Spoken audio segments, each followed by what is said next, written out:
Drama serial सुन मेरे दिल episode number 21 की मुकम्मल स्टोरी के साथ आपकी खिदमत में हाज़िर। बात करेंगे कि अब अमार की ज़िंदगी शादी के बाद कौन सी तब्दीलियों में जा रही है और सदफ़ क्या अमार के साथ खुश है या नहीं, और सदफ़ की माँ सदफ़ को कौन सी नसीहतें करती है कि शादी के बाद कैसे जीना है। ये सारी बातें आज के एपिसोड में डिस्कस करेंगे।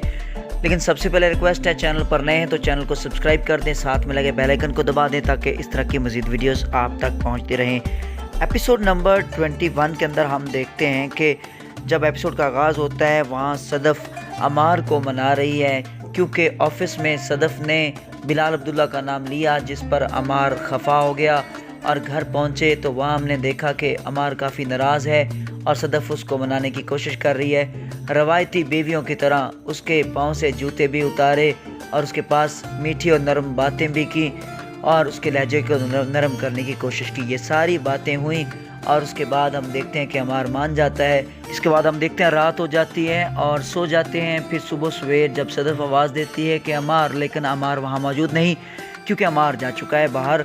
अब सदफ़ को अंदाज़ा नहीं कि अमार किससे मिलने गया है, क्योंकि सदफ़ को अमार के हर तल्लक का पता है। सिर्फ़ उसके दोस्तों के साथ तल्लकात हैं या सदफ़ से मोहब्बत करता है, इसके अलावा उसके किसी से उसका उठना बैठना नहीं है, किसी से मिलना जुलना नहीं है, लिहाजा वो शक की नज़र से उसे नहीं देख सकती।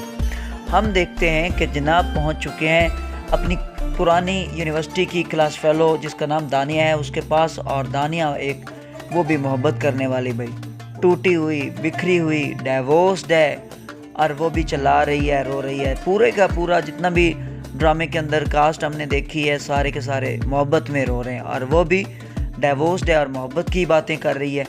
जनाब लगता है जैसे अमार की पुरानी फ्रेंड है और सदफ़ से पहले भी जेलस रही है।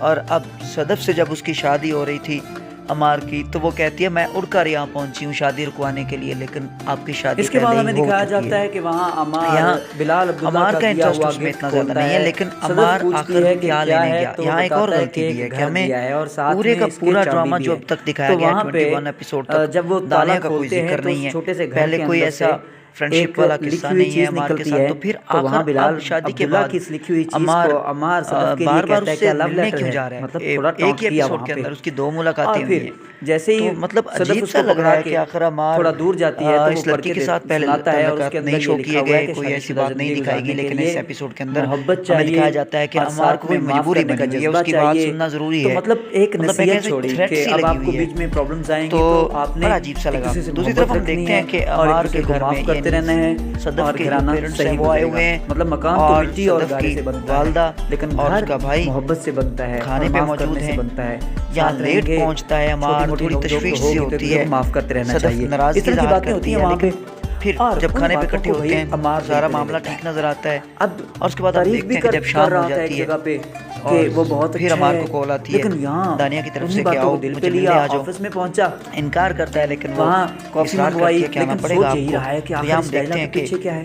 जब फिर हम ज़ावियार देखते हैं और सदफ़ की माँ जाने कि लगते हैं घर सदफ़ की हमशा तरफ, के पास तो जाती फिर है वहाँ तो पे अमार हमशा को रोक लेता वहाँ है कि नहीं उदास आप है, लोग रुकें, ऐसे जैसे रात को सोई क्योंकि नहीं मैंने है। बाहर दोस्तों में पार्टी में जाना है। तो वहाँ एक बार फिर हम देखते हैं थोड़ी नाराज़गी से ज़ाहिर करती है सदफ़, और इस पे जो सदफ़ की माँ है वो उसे समझाती है कि इसे जाने दें, कोई बात नहीं हम ठहर जाते हैं। जब अमार चले जाता है दानिया के पास, तो फिर हम देखते हैं कि यहाँ सदफ़ को सदफ़ की माँ समझाती है कि जो मर्द होते हैं उनकी जितनी भी बातें हों उनको बर्दाश्त करना चाहिए, शादी के बाद ऐसी चीज़ों को इग्नोर करना चाहिए। तो वो कहती है कि कैसे हो, तो कहती है कि बस काम धंधे में लग जाया करो, बस एक ही हल है, इसके अलावा नहीं है, नहीं तो ये दर्द बढ़ता जाता है और काम ख़राब होता है।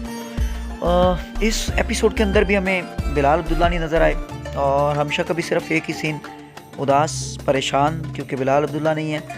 हालांकि अभी तक हमशा ने सदफ़ को बिलाल अब्दुल्ला की मोहब्बत के बारे में बताया नहीं है कि वो उस पर मरती है, लेकिन अब भी वो परेशान दिखाई दी। तो एपिसोड हो चुकी हैं, यहाँ बिलाल अब्दुल्ला के बगैर अमार और सदफ़ थोड़ा हैप्पी भी हैं, लेकिन बीच में एक दूसरे को शक की नज़र से भी देखते हैं।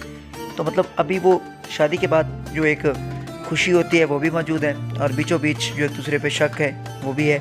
लेकिन पहले एपिसोड है जिसमें बिलाल अब्दुल्ला का नाम नहीं आया और बिलाल अब्दुल्ला के बारे में ना सदफ़ ने सोचा, ना बात की, और ना ही अमार ने सोचा और ना ही उसके बारे में बात की।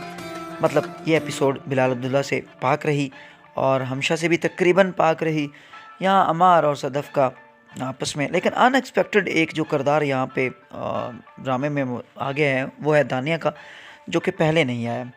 मतलब उन्हीं किरदारों में रहते हुए हमशा, बिलाल अब्दुल्ला, अमार और सदफ़, इन्हीं चारों में रहते हुए कहानी मज़ीद आगे बढ़ती तो फिर कुछ ज़्यादा इसमें इंटरेस्ट होता। अब यहाँ अजीब सा लगा कि एक नया किरदार कहानी के अंदर, इंटरेस्ट इतना रहा नहीं। मतलब या तो सिंगापुर से उसकी वापसी हो जाती या हमशा कोई बीच में ऐसा कहानी में टर्न लेके आती। चलें फिर भी देखते हैं नेक्स्ट में क्या होता है। जी वीडियो अच्छी लगी हो तो चैनल को सब्सक्राइब कर दें, साथ में लगे बेल आइकन को दबा दें ताकि इस तरह की मज़ीद वीडियोस आप तक पहुंचती रहें। बहुत शुक्रिया, अल्लाह हाफिज़।